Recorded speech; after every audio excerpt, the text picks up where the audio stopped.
Morning, everyone. My name is Paul Polly. I'm the Media Liaison Officer for the City of Jerusalem.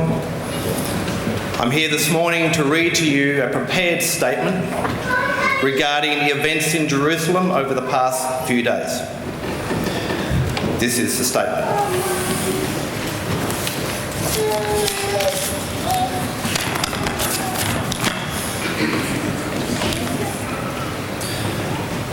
On the Friday morning past, 3 men, prisoner number 26714, convicted of theft, prisoner number 26657, convicted of theft, and prisoner number 26813, known as Jesus of Nazareth, convicted of blasphemy, misleading citizens, inciting riots, false statements and other numerous offences, were found guilty by the learned judgment of leading Roman authorities and were duly executed according to Bylaw 235F of the Roman Crucifixion Act 31 AD. Upon the official pronouncement of death by leading Jewish medical authorities, the body of prisoner number 26813, Jesus, was placed in an unmarked tomb owned by a member of the council who resides in the nearby town of Arimathea.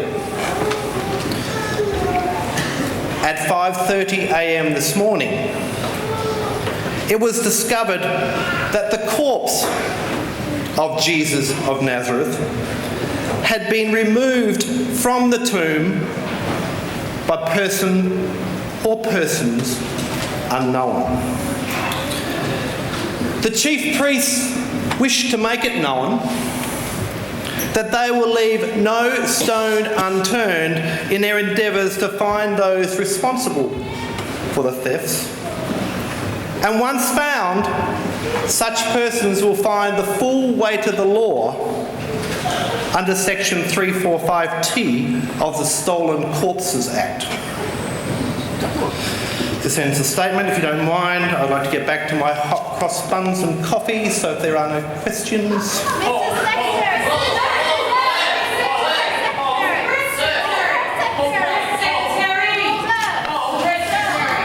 I'll take a couple of questions. Yes, down the front. Mr. Press Secretary, caller from the Jerusalem Guild presents. Is it at all possible that Jesus is, in fact, alive? Absolutely not. The mere notion that this Jesus, convict number 26813, being alive is ridiculous. In the process of his execution, the prisoner was subject to severe lacerations of his back as a result of a ritual whipping. He had deep puncture marks inflicted in his head. He had thick metal spikes nailed through each of his hands, and he had a sword pierced through his side. All of our executions are meticulously planned and skillfully executed by highly trained and professional soldiers, though very, very humanely. There is no doubt that he's dead. Yes. Waylay Alley from the project. There have been some reports from women of the gravesite and from two respected gentlemen travelling on the highway to Hayes that they have in fact seen Jesus alive. Look, I know it's only the year 33 AD and our specialist medical equipment consists of a barrel of cheap wine and a couple of sharp rocks. But we know when someone's dead. Mr. Press Secretary! Mr. Press Secretary! Amy. Amy in Jerusalem tonight. It's been widely reported that Jesus himself predicted that he would rise from the dead on the third day, in line with what the scripture says. In his time, Jesus performed many incredible unexplained miracles and affected hundreds of people's lives in very personal ways. Is it not possible that he did die and has in fact risen from the dead, as he said he would? This man was a liar, a blasphemer, and a troublemaker. He claimed, yes, a troublemaker, he claimed he was a king. He claimed he was the Son of God. Come on, peoples. He was a carpenter, born of simple parents. He made a lot of noise, and now he's dead. End of story. But what if it is true? What if he really was the Son of God?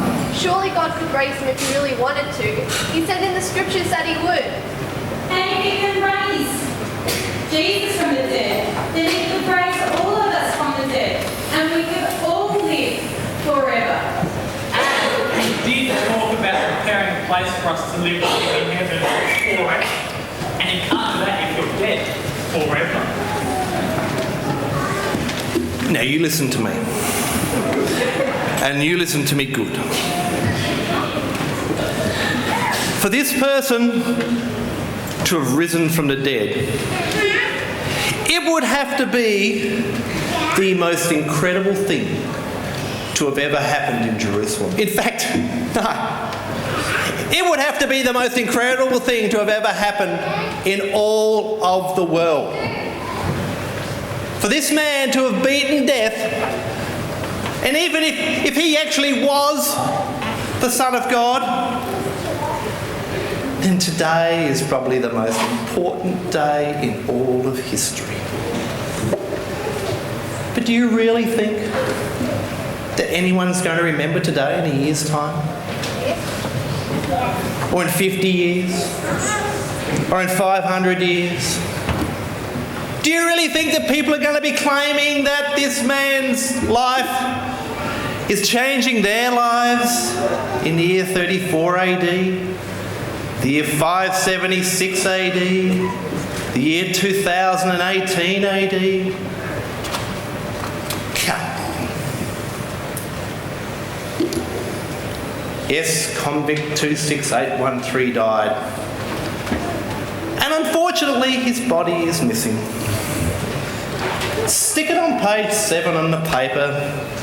Some lonely soul will write a letter to the editor about it next week. And then we'll all forget all about it.